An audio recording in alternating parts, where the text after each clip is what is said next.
What we talking about, it goes deep, something to watch.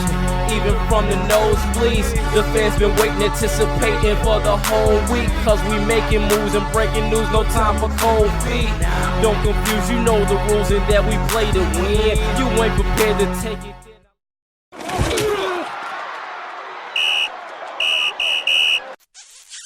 What's going on, good people? This is week 2 of WTF Too, Women Talk Football 2, and that's week 2 TWO, and then 2 as an also TOO, little grammar lesson for those of you who might struggle. Yeah, a little homonyms as we have there. But yeah, no doubt, thank you guys so much for tuning in to week 2, episode 2 of WTF 2 or Women Talk Football 2. I'm your girl, Latasha Miles, a.k.a.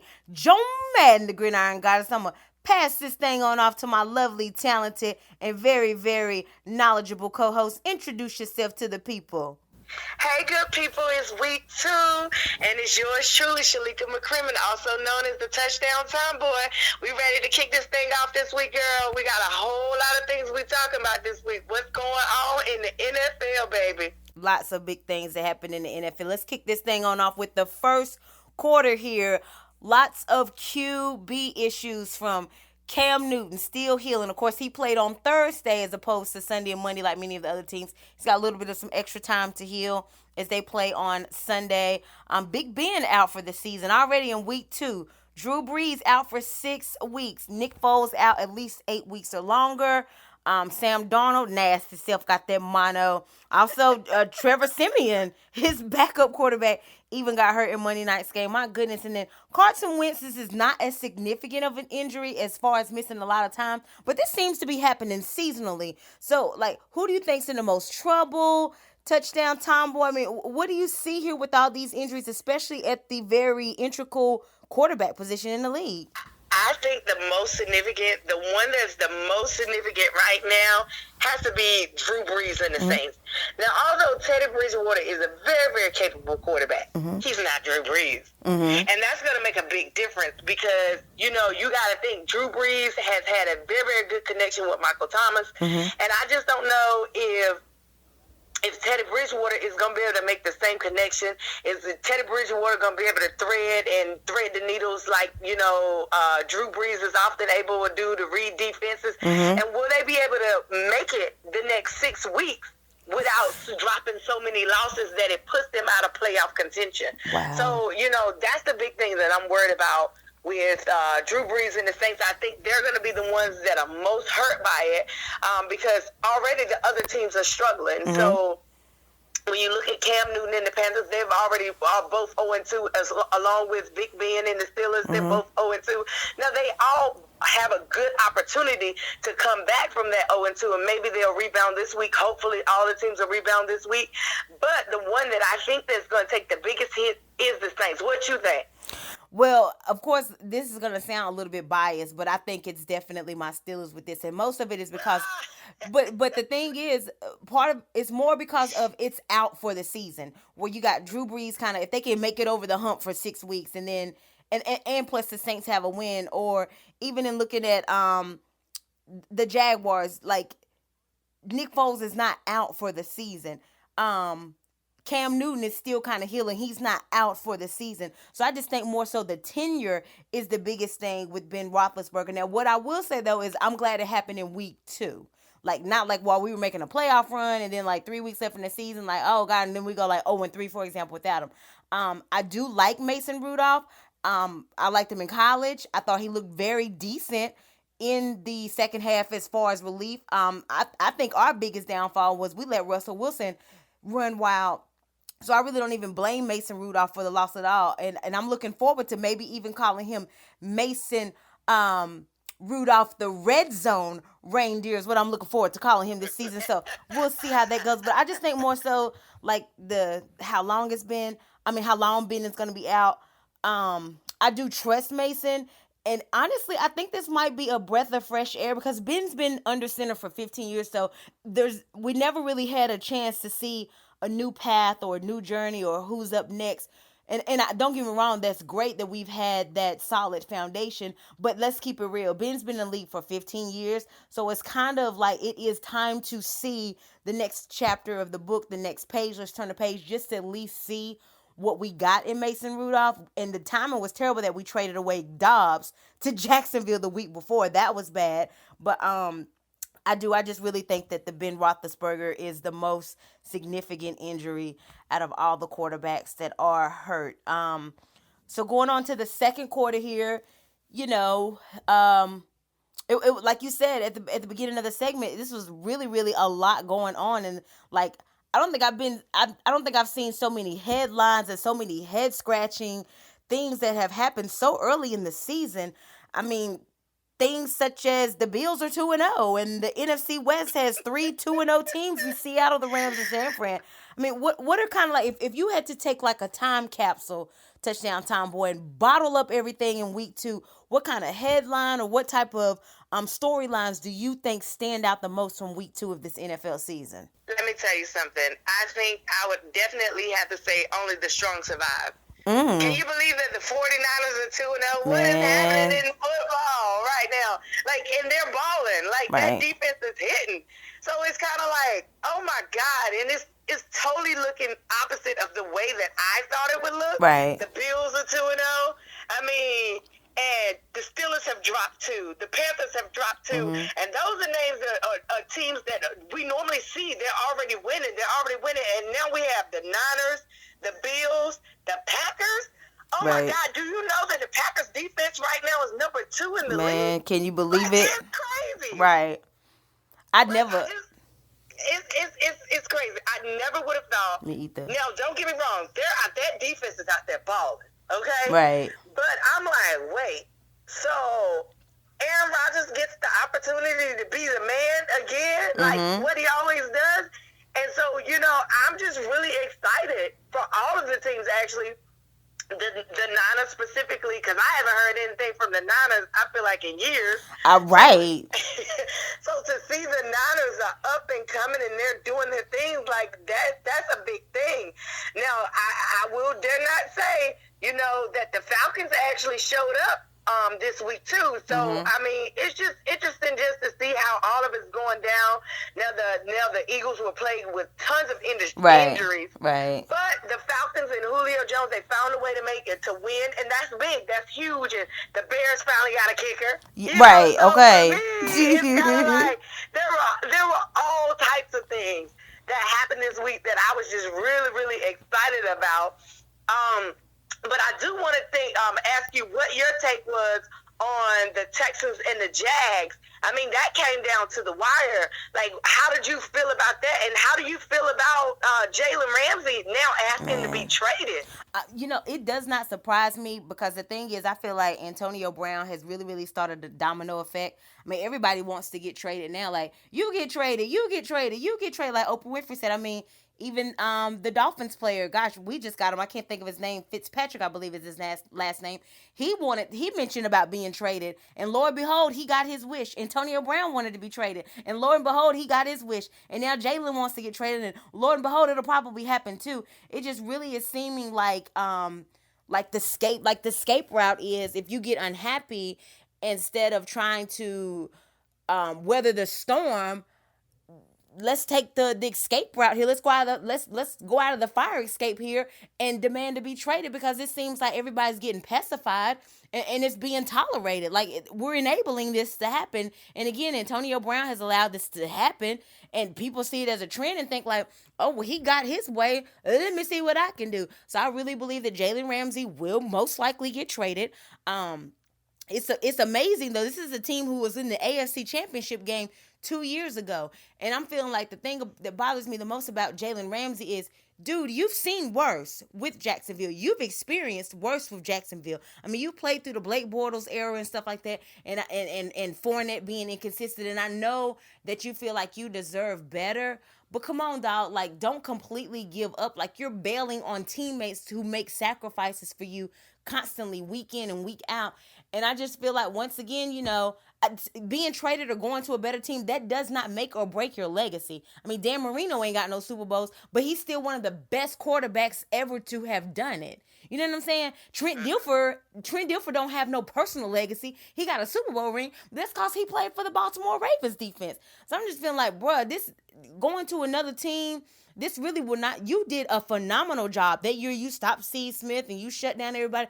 This does not tarnish your legacy. Like, keep playing for Jacksonville. Actually getting traded will put a little bit more of an asterisk on it than sticking it out and playing for Jacksonville. And I'm just starting to get really, really tired of it. This is starting to really become some stale news here of everybody wanting to get traded. I'm starting to really dislike it. Well, I'm starting to wonder, is it a little bit of a coaching issue? Because he had a confrontation with one of the coaches on the sideline Sunday in their game. So could it be possibly a coaching issue where he's not getting along with one of the coaches? I'm not sure. But, I mean, that's normal to me. I feel like confrontation is normal. You're going to have confrontations. I think it's healthy. It's like, and Jalen Ramsey is one of the best at what he does. So I think building on the Jags is not, because I had big hopes for them and Nick Foles, under center. So I'm just wondering, is this the best move for him? And where is he going to possibly end up in this trade? He probably wants to go to New England like everybody else. I think Dallas would be a good fit for him. I think I've heard rumbles of Tennessee, the division rival, as well. And the other thing about it is, like, you're not in the AFC East where, like, the Patriots have a chokehold in that division and nobody else is gonna win it. You're in a division that's wide open. Like, and Nick Foles is not gone for the whole season. And the other thing about, I actually like that, I don't want to say it's necessarily the most respectful thing, but sometimes I feel like you got to have that moxie of disagreeing with your coach, maybe doing it on the sidelines with all the cameras and everybody having all these cell phones and camera phones and everything is under a microscope. Maybe that's not the best place to do it, but I honestly feel like I like the fieriness of it. I think it's okay to have these I think it's actually very healthy, but, to me, to having a confrontation with your coach, that's not enough to want to get traded. I mean, it just doesn't do it for me. Hey, how many of us got jobs where, we don't always get along with the manager, or we got a coworker that we don't like and stuff like that? And at the end of the day, yeah, we might be thinking about, let me go look for another job. But most of the time, the good outweighs the bad. The pros outweigh the cons. And we kind of swallow a pill and get over it, and we stick it out. So I just feel like, Jalen, you're supposed to be a tough guy. I mean, hey, you tell me in your voice, what are you doing? This is so unnecessary. Come on, man, just stick it out. You don't really have a sorry team, and your division is wide open. Go out there, prove us wrong. It's only week 2. That's the other thing. Oh, my God, we're just going into week 3. This is not December. So sit your tail still and just tough it out. Get the hair on your chest, tighten up, stick your chest out. Come on, man, just stick around. It's not over. Yeah, Jalen, I think you should stay with the Jags, too. Right, and I hope he doesn't get his way. Like, please, let's stop pacifying these grown beep men. Like, these men have kids. Who playing you or your kid? Like, my goodness, these grown men have wives and girlfriends and kids, and y'all sitting somewhere acting. Who in school? You or your kid? Like, seriously, this is really, really just getting out of hand. Let's grow up. And come on, dog. Seriously, this is so unnecessary and extra. Yep, I definitely agree. Appreciate that. Thank you kindly so much there, Touchdown Tomboy. So we're going to the halftime entertainment. This is actually your part. Educate the ladies, show them a little bit of knowledge, and also show off some of your skills as well, no doubt. So, Touchdown Tomboy, take it away with the halftime entertainment. All right, ladies and gentlemen, last week we talked about what an offensive line was and what a defensive line is, okay? And when you're on offense, that means you have the ball. So what we're going to talk about now is we're going to talk about first downs. First downs. So a first down basically is let me start here. So you get a series of 4 different downs. So you get 4 opportunities to gain 10 yards. You get 4 opportunities to gain 10 yards. So you have first down, second down, third down, and fourth down. And you get 4 tries when you're in possession of the ball to gain 10 yards. And every time you gain 10 yards, that's considered a first down, or what they call a first and 10, okay? So you're on offense, okay? You have 4 downs. If you can get 10 yards, gain 10 yards, in 4 downs, you have a first down. So that's what a first down is, ladies. So last week we learned about offense and defense. This week we're learning about first down. So first downs, you get 4 opportunities to gain 10 yards. You get a first down. You can get as many first downs as you need in order to score a touchdown. Mm-hmm. That's it for this week, Joan. I think that's as simple as I can give it to him, baby. What you think? Yeah, definitely. I mean, you broke it down just as simply lemonade. I mean, this was just as simple as simply lemonade. Very, very rudimentary here. It's very, very understandable, very comprehensive. And so, yeah, I like that. Definitely allowing the ladies to know, because that was honestly one of my first questions in football. Like, I used to see the 3rd and 6 in the corner kind of thing. Had no idea what that meant. So if I would have had somebody kind of hold my hand and guide me like you just did, that would have been very helpful instead of me having to actually go out and buy Madden and do like the demo stuff. You could have saved me some. I know Geico talk about saving you money. You could have saved me some money if I had you back then and finding out what a first down. And this was, of course, before you could Google. I don't know if they had this in Encyclopedia Britannica. So yeah, definitely appreciate the knowledge there. Indeed. So we're going to move on to the third quarter. Once again, we just completed week 2 of the NFL, and we do still have some teams who are 0-2. They have not been able to get that first win of the season yet. Still early. I mean, my goodness, teams have gone 0-2 and made it to the playoffs, so we're not really writing them off, not necessarily panicking, even though the landscape of their route to the playoffs and Super Bowl and different things like that is a little bit more bleak than some of the other teams who are 2-0. But there's some optimism. We're going to focus on the positive here and try to take a look and see which of these 0-2 teams will most likely win, or maybe who's in must wins. And like I said, just try to be a little bit optimistic and thinking this is the week that they could win. So we're moving to week 3. We got the Jags, as we just alluded to. They just came off a division loss. They have another division game where they play at home to the Titans. Then we got the Bengals, who are 0-2. They go to the undefeated Bills. We got the Broncos playing the undefeated Packers. We got the Giants at the Bucks. Let's see. We have the Jets, who are 0-2 as well, as they just lost on Monday night. They go to the undefeated Patriots on Sunday. The Dolphins travel to the undefeated Cowboys. The Steelers travel to the undefeated San Francisco 49ers. The Panthers travel to Arizona, which they have that weird record of the 0-1-1. They have a tie, they have a loss. And then we have the Redskins, who are at home, and they play the Bears. So touchdown Tomboy, who's in a must-win situation here, but also who do you feel very optimistic about possibly getting that first win in the W column this weekend? You know, you could call me biased, but I think that the Panthers have to get a win this week. Mm-hmm. And I just can't see it. I think that what they have going on in Carolina right now is an explosion waiting to happen. Mm-hmm. And the only way that explosion is resolved or that bomb is kept from going off is that they have to get a win. Mm-hmm. If the Giants do not get a win this week, I think that it will be time to pull Daniel Jones onto the field. Ooh, interesting. How about that? Which is basically an Eli Jr. too. Just kind of his looks, his nuances, and things like that. Now, that's who you think is in a must-win. Now, are you optimistic that both of these teams will win as well, or is there somebody else as well? I'm feeling pretty strong about the Panthers winning. Mm-hmm. And the Giants, they need this win. Mm-hmm. They need it. Will they win? I don't know, but they need it. Maybe they can pull a trick out of the rabbit's hat. They need it. Mm-hmm. I'm just tired of seeing Saquon Barkley pummel down the field like this. I think it'll add some fire to their camp. Mm-hmm. You know, and as they say, winning cures everything. Absolutely. The fans are mad in Carolina. The fans are mad in the Giants territory. So they both need big wins. Winning cures everything.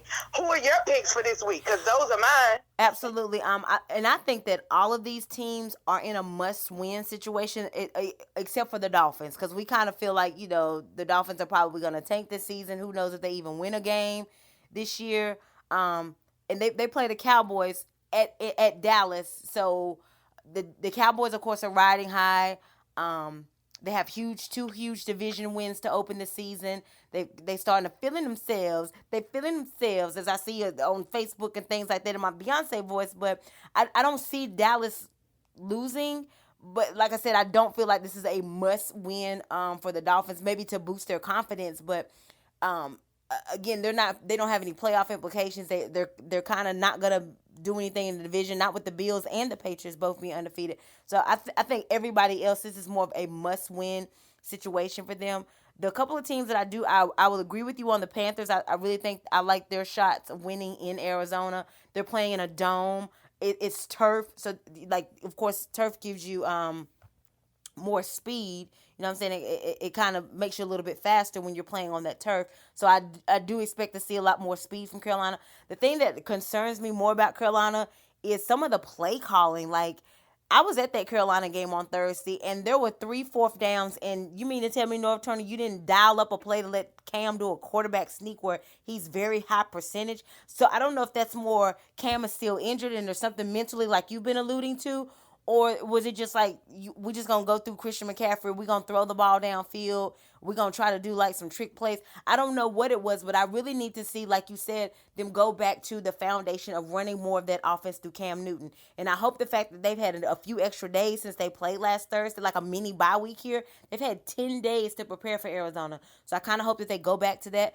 And again, I might be biased too, but I'm really thinking that the Steelers can pull off a win this week. We kind of got a fresh slate. It's a breath of fresh air. There's no pressure of how will Ben Roethlisberger do, because we know he's not playing. The one thing I wish is that I almost wish that Ben might have made it that whole game, and then Rudolph would have been starting, and they had like no film on him, like, you know, nothing to look at from the Seattle game to kind of dissect them. So he kind of could have been a little bit confusing to them. I'm really liking Mason Rudolph to get that win there as a starter. All right. Also, I will say as one more thing, I think also that the Redskins, their defense is looking pretty decent, but their offense is a little stale. And I think the Redskins, if they can get some momentum behind them, if they can get a win this week, will it be likely? Probably not. But I think if they can get one, they'll get a little bit of momentum, and they'll be in much better. Like their outlook will be much better further down the line. They're not a bad looking team. They just got to pull it all together. And so I think that the Redskins is another team also this week that I think definitely needs a win for their locker room and their confidence. You know? Right. And I think you're right about that. I almost forgot about them. It's just the only thing that concerns me is, like, now that the Bears have a kicker, and they can't really trust Mitch Trubisky like that. I just feel like, they'll probably just let Tariq Cohen and run the ball, get him in field goal range, just kick field goals. Like, I feel like now the strategy might change now that we've seen that they've got a kicker. But I think the Redskins will probably feel like, hey, we're going to stack the box. We're going to try to stop Cohen by stacking the box and try to make Mitch Trubisky beat us. And you're right. So I think that might play a factor as well in the Redskins possibly getting the win. It's just that they are playing in Chicago. So I don't know if that may mess the Redskins up because they're away from home with that. And Josh Norman, who knows, because we're recording so early in the week, it's like, don't open your mouth, dude. Don't say anything, because he said all that about Dak Prescott last week, and Dak Prescott had a field day on him. I mean, they had really turned Josh Norman into, like, not just toast, but a whole toaster. So, are you going to be quiet this week, Josh Norman? So, I don't know. Don't jinx him. Don't give him no ammo like you did Dak. So, I mean, I'm just saying. But I totally agree with you. I wouldn't rule the Redskins out either, with the possibility of getting a W. So, and we just talked about the 0-2 teams. So, let's flip the script here in the fourth quarter and go to the 2-0 teams. Now, we got some 2-0 teams that most likely will win, such as the Patriots, as the 0-2 Jets come to town. We got some other 2-0 teams that may get their first blemish on their record this year. Their first blemish on their record this week in week 3. But then we got 2-0 teams as well. So somebody got to lose unless they tie. So we got the 2-0 teams who are playing each other are the Ravens at the Chiefs, which could possibly be a playoff game that we see in January. Hey, who knows? Maybe it might be an AFC championship game. We got 2 black quarterbacks going against each other, interestingly enough. And so I don't know. Like, it's a lot going on. With that game, the game is at Kansas City, so that could play a factor. Also, again, other teams that are 2-0, the Packers, they're at home to the winless Broncos. The Rams, they're playing The Rams are playing at the Browns, which also was a 2 back-to-back primetime games for the Browns. That's another interesting thing that we got here. They just played Monday night. They'll be playing Sunday night.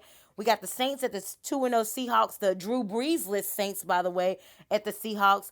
San Fran at home to the winless Steelers. And again, the game I'm really, really looking forward to is the Ravens at Chiefs, both 2-0. And somebody got to lose unless they tie.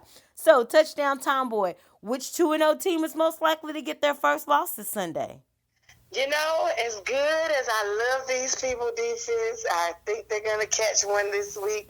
I just think that the Ravens will catch their first loss this week. I just think that the Kansas City is just too high-powered, and they're doing just enough. They're clicking on all cylinders, and I just think it's just going to be too much for that defense to handle, and I think that they'll be able to get out there, and they're playing in Kansas City, for God's sake. I think they're going to give their fans what they came for. Now, do I think it'll be a close game? Possibly, because the Ravens do have an elite defense. However, I do believe that Kansas City is going to come to play as long as Patty Mahomes hasn't been jinxed by the Madden cover. Right. You know, I think he'll come to play and they'll do what they do. And, I mean, the way he was lighting it up, they had 4 touchdowns in the second half last week. Like, that's unbelievable. That's unheard of. Now, will they do that on the Ravens? Probably not, but I think that they'll win, and I think they'll win by a significant margin.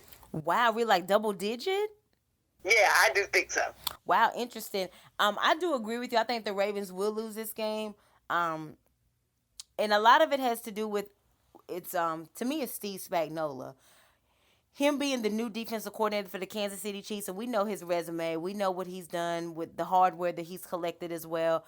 I really feel like Steve Spagnuolo, like, I do not like the Ravens because they're my division rival, but I love Lamar Jackson. I love what he's done these past couple of games. I loved him last season. I love that he ran Flacco out of town because I felt like Flacco should have took a pay cut so that the Ravens could have gotten some offensive line and some running game, but he didn't do that. And you was injured, like you should have took a pay cut. So I'm glad that Lamar Jackson ran him out of town, and I'm even more glad that the Broncos have been losing, and now Joe Flacco, you know, they got a meme out where he, like the SpongeBob meme, and one of the characters like peeking out the blinds, and it's like Joe Flacco looking at the Ravens win.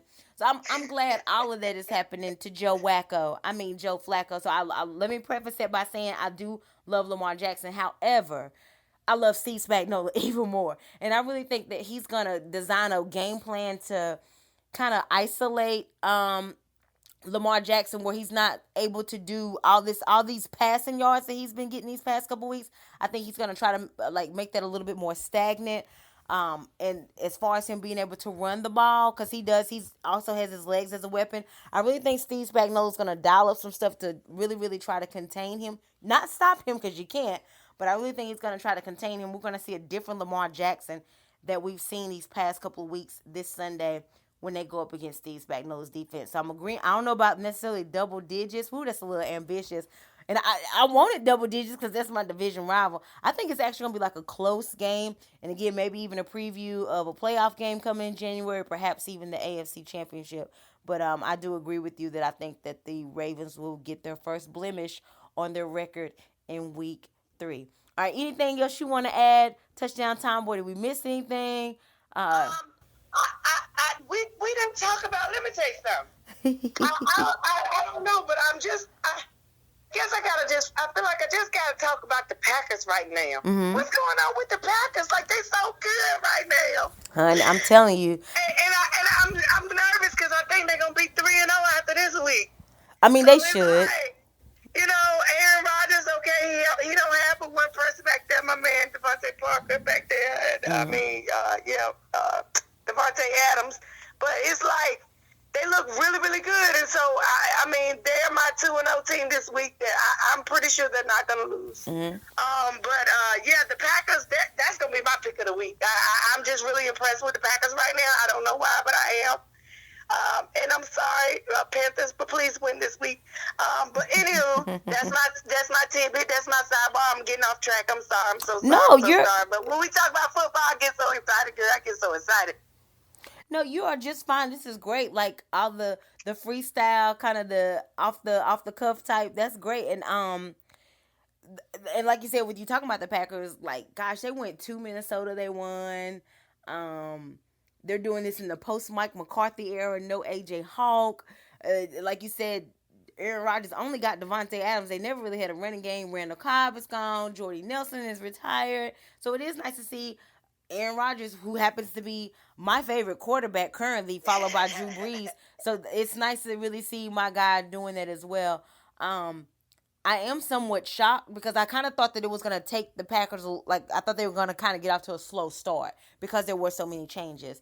Not saying I ever doubted them. Like, I really didn't expect them to go to Minnesota and win like they did. I thought that Minnesota was going to do a lot better than they did. I'm glad the Packers won, don't get me wrong, but I didn't see this 2-0 early start by the Packers, and a great opportunity here, like you said, to go 3-0 as the winless Broncos come to town. And again, because how I feel about Flacco, I would not be mad if the Packers go 3-0 and drop the Broncos to 0-3.